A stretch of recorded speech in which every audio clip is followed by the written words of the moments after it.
అస్సలాము అలైకుం వరహ్మతుల్లాహి వబరకాతుహు. అవుజు బిల్లాహి మినష్ షైతానిర్ రజీమ్. బిస్మిల్లాహిర్ రహమానిర్ రహీం. నమాజు చేసే పద్ధతిలో ఇక్కడ మనం చూస్తూ ఉన్నాం. సృష్టికర్త అయిన అల్లాని, దేవుణ్ణి ఆరాధించే ప్రత్యేకమైన పద్ధతి ఈ యొక్క నమాజ్ పద్ధతి.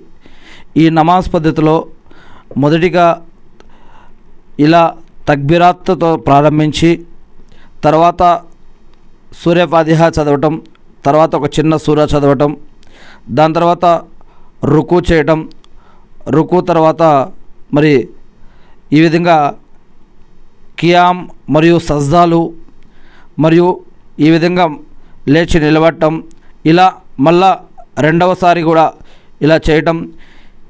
ఇలా ఈ పద్ధతులు ఏవైతే ఉన్నాయో ఇవి ప్రత్యేకంగా దేవుడు సృష్టికర్త ప్రవక్త ముహమ్మద్ సల్లల్లాహు అలైహి వసల్లం గారికి ప్రత్యేకంగా జిబ్రీల్ లేదా గాబ్రీల్ అనే దైవదూత ద్వారా నేర్పించడం, చేపించటం, చూపించడం జరిగింది.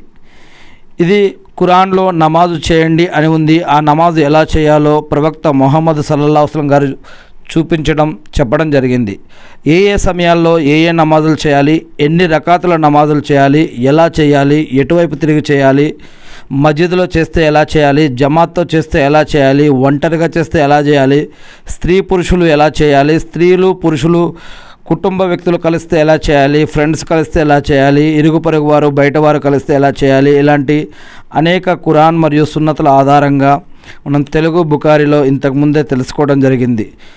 ప్రత్యేకంగా నమాజ్ అంటే అల్లాని ప్రత్యేకంగా ఆరాధించే పద్ధతి.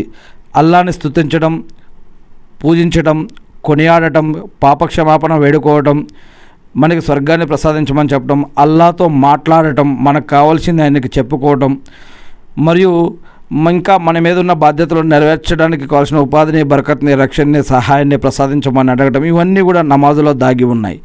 ఇది ఆరోగ్యపరంగాను ఆధ్యాత్మికంగాను ఎంతో మేలైనది, విలువైనది అని మరి ఇస్లాంలో మరి ఖురాన్ మరియు హదీసుల్లో కూడా చెప్పడం జరిగింది. ఏది ఏమైతేనేమి మనందరికీ కూడా సరైన పద్ధతిని నేర్పించమని, మరి ఎటువంటి నమాజుని దేవుడు స్వీకరిస్తాడో అటువంటి ఖురాన్ మరియు సున్నతుల ఆధారంగా మనం ఆరాధన చేసే భాగ్యాన్ని మనందరికీ కూడా ప్రసాదించమని, ప్రవక్త ముహమ్మద్ సల్లల్లాహు అలైహి వసల్లం గారి పైన శాంతి స్వీకలు కురిపించమని నేను మనందరి తరపున కూడా సృష్టికర్త అయిన అల్లాహ్ని ప్రార్థిస్తూ ఉన్నాను. ఆమీన్.